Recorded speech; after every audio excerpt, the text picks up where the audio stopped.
My husband suddenly told me to leave our house because my parents live there. I was surprised and confused. He threatened divorce if I argued. Lately, he'd been distant, and I had my own complaints. I pay all the living expenses, $1,800 a month, but he seemed to forget that. I couldn't believe he wanted me out. He said his parents wouldn't be comfortable with me there. I didn't understand, but agreed to leave and take my things. He was happy when I agreed and left.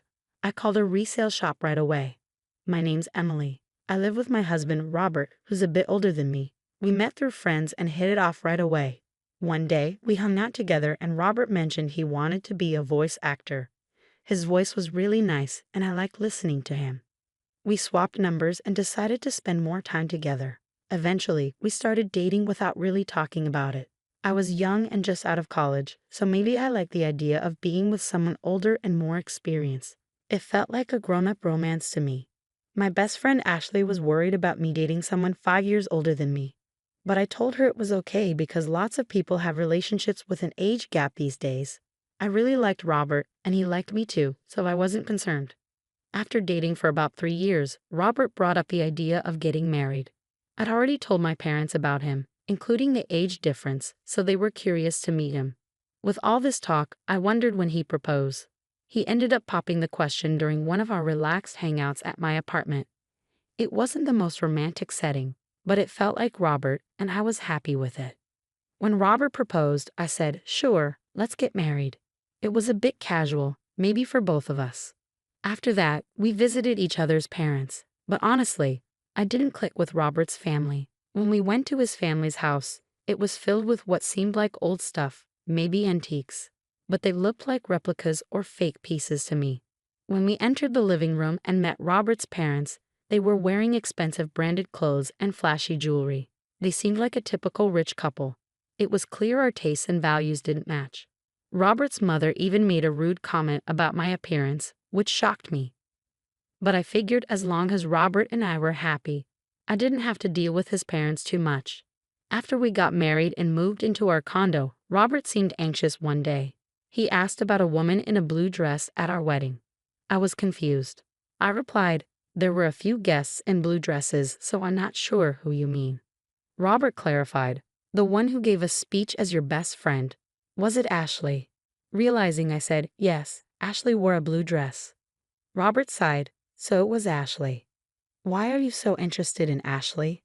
I inquired, noticing his flustered demeanor. Robert explained, "Oh, it's nothing serious. I thought I saw someone who looked like her the other day, and it reminded me of her speech at our wedding." His sudden interest in Ashley puzzled me, but before I could ask more, he chuckled and brushed it off, retreating to his room. Later, Ashley called me with news. "Hey, Emily, my boyfriend's coming back to the US next year." Ashley had been dating her boyfriend since high school.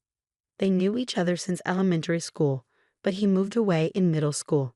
Since then, they wrote letters to each other. They reunited in high school, and that's when he confessed his feelings for her. I loved hearing Ashley's love stories. Despite her boyfriend working abroad for years, their relationship stayed strong. He'd been transferred to an international branch after working for a few years in the US. Even with the distance, they stayed close and communicated regularly. "Do you think he'll propose when he comes back, and then you'll get married?" I asked. Ashley laughed. "Emily, you always jump to conclusions. Just make sure to invite me to the wedding. I'll give a great speech. After your touching speech at your wedding, I'll need you to do the same at mine. But don't set the bar too high." We chuckled together over tea, knowing we could talk about anything, trusting each other completely. Whenever one of us had a problem, the other was always there to listen and support. Around this time, I noticed Robert was coming home later and later. "Working late again today," I remarked. "Yeah, you don't think I should work just because we're married," Robert responded. Even though we were married, Robert still pursued his dream of becoming a voice actor. He worked part-time jobs to support his studies, but didn't see immediate results. All the money he earned went into his voice acting classes, so I covered our living expenses. Because of this, we couldn't say much together. After a while, I realized Robert wasn't willing to give up on his dream for our family's sake. I couldn't shake off my worries about Robert working so much overtime. His long hours added to my concerns. "Hey, it seems like you've been working a lot lately. Aren't they making you do too much overtime, especially for a part-time job? I voiced my worry. I've got it under control. More money never hurts. Just focus on yourself, Robert replied sharply, shutting down the conversation. By this point, Robert had stopped using my name and only referred to me as you. When we got married, I thought he'd speak to me kindly and often, but after the wedding, his words became harsh most of the time. His once gentle, deep voice now sounded rough, likely from drinking too much. Aspiring voice actors need healthy throats, so I worried about his well-being, but he didn't seem to care. Gradually, he started avoiding me, even ignoring me at home. That's when Ashley called, wanting to talk. Since I had my own worries, I suggested meeting up. We chose a karaoke booth to chat privately. Ashley seemed cautious, picking a room where she could see the staff from the door. "Why did you choose this room specifically?" I asked. "Yes, I chose this spot because I wanted the staff to keep an eye out for any suspicious individuals lurking nearby," Ashley explained. "Suspicious person? Is that related to what you wanted to talk about?" I asked. Ashley nodded, explaining that she felt like someone had been following her since she quit her job a month ago. Even on her days off, she sensed someone trailing her. She chose a room where the staff could easily see to prevent the person from eavesdropping on our conversation. "Have you spoken to the police about this?" I inquired. "I tried, but since there's no actual contact, they can't do much." "What about your boyfriend?" "He's coming back in a month." "I thought I'd discuss it with him too, but I wanted to first talk to you, someone close by," Ashley explained. Ashley hadn't seen her stalker clearly because she was too scared. She didn't know if it was a man or a woman. So I decided to keep an eye out and identify the person following her. Through that, I discovered who it was. Although I couldn't talk to Ashley about my relationship issues with Robert, it turned out that the one stalking her was none other than my husband, Robert. He claimed to be working late every day, but he would actually wait near Ashley's workplace after his shift ended and follow her when she left. It was shocking to realize that someone so close to me was scaring my best friend. When I discovered the truth, I was devastated. The expression on Robert's face while he followed Ashley was chilling. He had this creepy, unsettling grin. I had fallen in love with and married this man. But in that moment, all the love I felt for him vanished instantly. I confided in Ashley and urged her to move as soon as possible. With the help of her coworkers, she arranged for someone to drive her from the underground parking lot to her new place. After Ashley and I took these precautions, Robert's frustration grew, and one day that frustration boiled over. "Since my parents will be staying here, you need to go back to your parents' house," Robert suddenly announced, convinced he was making sense. "Do you have an issue with that?" "If you disagree, I'm okay with getting a divorce," he added, starting to assert his position. While I had many complaints about him and had even considered divorce, I didn't think he could just throw me out of our home. After all, I'm the one paying $1,800 for our monthly expenses. I wondered if Robert even remembered that as I looked at him skeptically. His patience wore thin as he lost his temper. "Just leave already. My parents can't move in if you're still here. Why do I have to be the one to leave?" "I don't understand it at all," Robert exclaimed. But I replied, "Fine, I'll take everything I purchased with me." As soon as I agreed, Robert told me to hurry up and walked away. I wasted no time and contacted a local buyback service. The following day, they arrived at our apartment. Initially, Robert seemed smug, assuming I was leaving. However, his expression turned to shock as he watched them evaluate all the furniture and appliances. Once they finished assessing everything except what was in Robert's room, a staff member handed me a quote. "The total value is $22,000, they informed me. Without hesitation, I signed the document and said, "Okay, go ahead and sell everything." Robert, suddenly realizing the situation, grabbed my arm. "Wait, why are you selling everything? My parents are supposed to live here.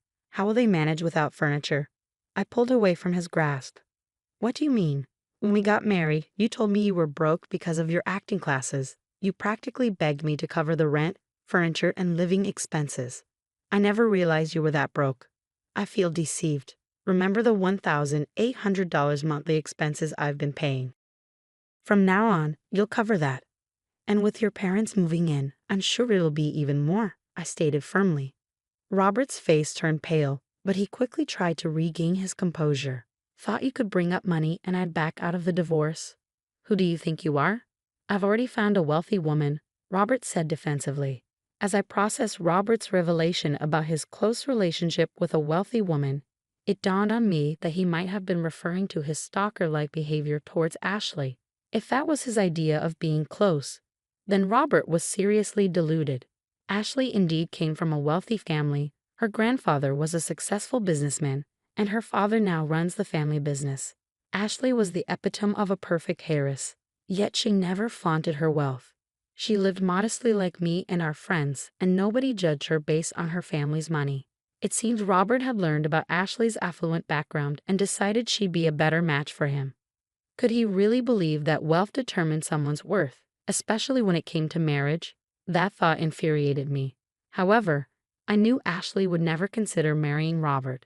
Ashley's longtime boyfriend, whom she's been with since high school, is returning to the States soon. They'll probably get married, I stated. Robert was stunned to hear that he wasn't considered close to Ashley and that she found his behavior creepy. But I always walked Ashley home, he insisted. You should consider yourself lucky you weren't reported to the police, I retorted. But I didn't know she had a boyfriend. He's been abroad, Robert protested. They've been pen pals since elementary school and apparently talk almost every day. And unlike you, who's only been working part-time jobs, her boyfriend is a successful man recognized even by her father, I asserted firmly. Robert looked defeated as I spoke. Once the buyback workers had taken all the furniture and appliances, he seemed to regain some composure. I guess you're all I have left. You'll support my dream of becoming a voice actor forever, right? He asked, trying to strike a charming pose. I gave him a cold stare and replied, Excuse me. I've already visited a divorce lawyer and started the process. Let's communicate through our attorneys from now on. Perhaps thinking I still harbored feelings for him, Robert clung to my waist. Don't say things like that. Haven't we been getting along all this time? He pleaded. Getting along? Ever since you found out about my best friend Ashley being a wealthy heiress, you've been distant and started hanging around her. I realized marrying you was a mistake right after I said, I do, I declared. Robert broke down in tears, behaving like a little boy despite being older than me by 5 years. Seeing him cry like a child only made my already diminishing affection for him plummet even further. I can't stand being in the same room with you anymore. Just stop it. Oh, and by the way, I informed your uncle, who owns this apartment we're renting, about our divorce, I added. My uncle? You know he's strict, right? Robert exclaimed. Well, I've been covering all the rent and living expenses until now. So when I mentioned that you might struggle to afford it if I leave, he said he'd find work for you. That also means I won't be able to continue my voice acting studies, I explained. You hardly ever practice anyway. Maybe it's time to face reality. And if you try to approach Ashley again, I'll report you to the police right away. Goodbye, I stated firmly. I left the house with a firm resolve to never look back. My immediate plan was to return to my parents' house. But I also considered finding a new place closer to my job if the opportunity arose. As for Robert, it appeared his uncle followed through on his promise and found him a job at his company. Soon after, Robert's parents, who had been planning to rely on their son's marriage to the wealthy heiress, also moved into the apartment and began working for the uncle's company. It seemed like taking advantage of others ran in the family. I felt relieved to have escaped from such a toxic environment. While age difference didn't matter much to me, I realized the importance of choosing my next partner more carefully. On a brighter note, after everything with Robert had settled, I received a wedding invitation from Ashley herself. She introduced me to her longtime boyfriend, and I genuinely wished them all the happiness in the world. While my first marriage didn't work out, I hoped that Ashley's marriage would be a lasting and happy one for many years to come.